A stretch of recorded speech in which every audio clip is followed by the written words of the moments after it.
ప్రభువును మన రక్షకుడు అయిన యేసుక్రీస్తు నామమున అందరికీ వందనాలండి. దేవునికి స్తోత్రాలు. మనలను బాగు చేసే దేవుడు, మనలను స్వస్థపరిచే దేవుడైన యేసుక్రీస్తు ప్రభు మనల్ని ప్రేమించి మన జీవితాలలో మరొక నూతన దినమును అనుగ్రహించినందుకు సమస్త మహిమ, ఘనత, ప్రభావములు యేసుక్రీస్తు ప్రభువుకి చెందునుగాక. ఆ కృప కలిగిన దేవుడు ఈ నూతన దినము కొరకు మనకు అనుగ్రహించిన కృపావార్త, దేవుని యొక్క వాగ్దానము. లూకా గారు రాసిన సువార్త 8వ అధ్యాయము 48వ వచనం. అందుకాయన, కుమారి, నీ విశ్వాసము నిన్ను స్వస్థపరిచెను, సమాధానము గలదానవై పొమ్మని ఆమెతో చెప్పెను. దేవునికి స్తోత్రం కలుగునుగాక, దేవునికి మహిమ కలుగునుగాక. ప్రభువునందు ప్రియమైన దేవుని ప్రజలారా, మన దేవుడు యెహోవా రాఫా, నేను స్వస్థపరచు దేవుడను. దేవుడు మనకిచ్చిన వాగ్దానం. మీరు నా వాక్యమును శ్రద్ధగా విని నా ఆజ్ఞలను, నా కట్టడలను గైకొనిన ఎడల ఐగుప్తీలకు వచ్చిన రోగం మీ దగ్గరికి రాదని, ప్రతి రోగము నుండి స్వస్థపరచు దేవుడను నేనని వాగ్దానం చేసిన దేవుడు నమ్మదగిన దేవుడు. ఆయన మనల్ని స్వస్థపరిచే దేవుడు. ఆయన ఏ రోగాలున్నా, ఏ ఇబ్బందులున్నా, ఏ కష్టాలున్నా వాటన్నిటినీ నయం చేసి ఆరోగ్యవంతునిగా చేసే ఆరోగ్య ప్రదాత యేసుక్రీస్తు ప్రభు. యేసుక్రీస్తు ప్రభువు పరిచర్య చేసిన 3.5 సంవత్సరముల ఆ మహిమ పరిచర్యలో ఆయన అనేక స్వస్థతలు చేశారు. ఆయన ఒకనాడు సువార్త ప్రకటించుచూ ఉండగా యాయీరు అనే శతాధిపతి దగ్గర నుంచి ఒక కబురు వచ్చింది. తన కుమారుడికి బాగోలేదని యేసుక్రీస్తు ప్రభువుని అక్కడికి రావాలని ఆహ్వానిస్తూ ఒక ఆహ్వానం వచ్చింది. అయితే యేసుక్రీస్తు ప్రభు అయితే చాలా త్వరగానే ఆయన దగ్గరికి వెళ్తున్నారు.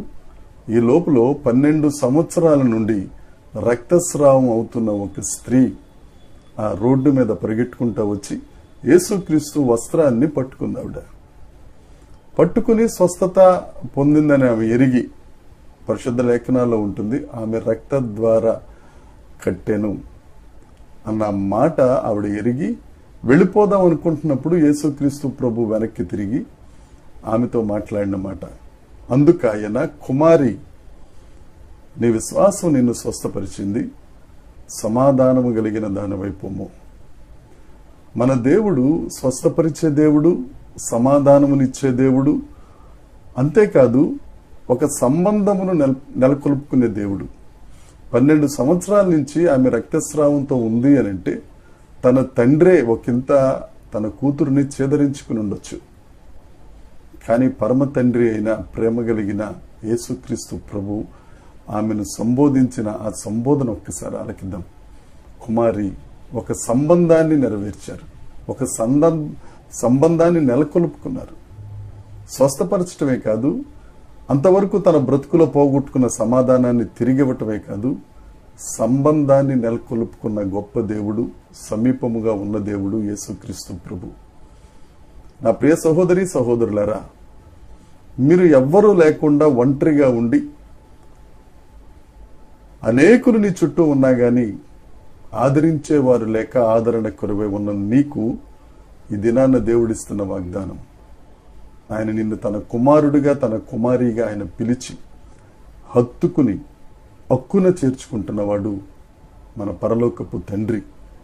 ఆయన మనకున్న రోగాల్ని స్వస్థపరచటమే కాదు, పోగొట్టుకున్న సమాధానాన్ని తిరిగివ్వటమే కాదు, ఆయనకు మనకు మధ్యన ఒక ఆరోగ్యకరమైన సంబంధం.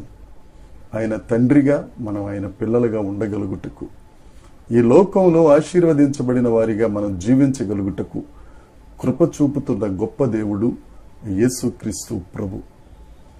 ఒక్కసారి నీ పరిస్థితి ఏంటో, నువ్వెలా ఉన్నావో, ఎవరెవరి దగ్గర సంబంధాన్ని కోల్పోయి రకరకాల పరిస్థితులలో రకరకాల మాటలతో దుయ్యబట్టి రకరకాలుగా నలిగిపోతున్నావేమో, యేసయ్య దగ్గరికి రా. ఆ యేసుక్రీస్తు ప్రభు నిన్ను చేరదీస్తాడు, నీతో సంబంధాన్ని నెలకొల్పుతాడు, నిన్ను స్వస్థపరుస్తాడు, నిన్ను సమాధానంతో నింపుతాడు. ఈ వాగ్దానాన్ని స్వతంత్రించుకో. ఆ స్వస్థపరిచే దేవుణ్ణి, ఆ తండ్రి అయిన దేవుణ్ణి, ఆ సమాధానం ఇచ్చే దేవుణ్ణి దగ్గరికి చేర్చుకో. నీ కొరకే దినమెల్లా చేతులు చాపి నీ రాక కొరకు, నీ పిలుపు కొరకు, నీ చూపు కొరకు ఎదురు చూస్తున్న యేసుక్రీస్తు ప్రభు కౌగిలిలో ఒదిగిపో. నీకు ధైర్యం కలుగునుగాక, దేవుడు నిన్ను ఆదరించునుగాక. ఈ దినమంతా దేవుడు తన వాక్కుతో, తన స్పర్శతో నిన్ను సంధించి నీకు ధైర్యం ఇచ్చి, అనేకులకు ధైర్యం ఇచ్చే ఒక గొప్ప వ్యక్తిగా దేవుడు నిన్ను ఆశీర్వదించునుగాక. దేవుడి మాటలు దీవించునుగాక. దేవుని కృప మనందరికీ తోడై ఉండునుగాక. ఆమేన్, ఆమేన్, ఆమేన్. చిన్న ప్రార్థన చేసుకుందాం. పరలోకమందున్న మా తండ్రి పరిశుద్ధుడా, మంచి దేవుడా, నీకు స్తోత్రం. నీవు మమ్మల్ని స్వస్థపరిచే దేవుడవు, మాకు సమాధానం ఇచ్చే దేవుడవు, మాతో ఒక సంబంధమును నెలకొల్పుకునిన పరమ తండ్రి, నీకు స్తోత్రాలు చెల్లిస్తున్నాం. ఎంతమంది అయితే గుండె చెదిరిన వారు ఉన్నారో, సంబంధాలు కోల్పోయిన వారు ఉన్నారో, స్వస్థత లేని వారు ఉన్నారో, సమాధానం లేని వారు ఉన్నారో, వారందరి కొరకే నీ సన్నిధిలో ప్రార్థన చేస్తున్నాను ప్రభా. నువ్వు ప్రతి ఒక్కరికి సంతోషమునిచ్చి, స్వస్థతనిచ్చి, ఒక ఆరోగ్యవంతమైన సంబంధముతో ప్రభా వారిని హక్కున చేర్చుకుని ఆశీర్వదించి దీవించుమని, ఈ దినమంతా నీ యొక్క దీవెనలతో నింపుమని, మహిమ పొందుమని మా ప్రభువు, మా రక్షకుడైన యేసుక్రీస్తు నామమున ప్రార్థించి అడిగి వేడుకొనుచున్నాము తండ్రి. ఆమేన్.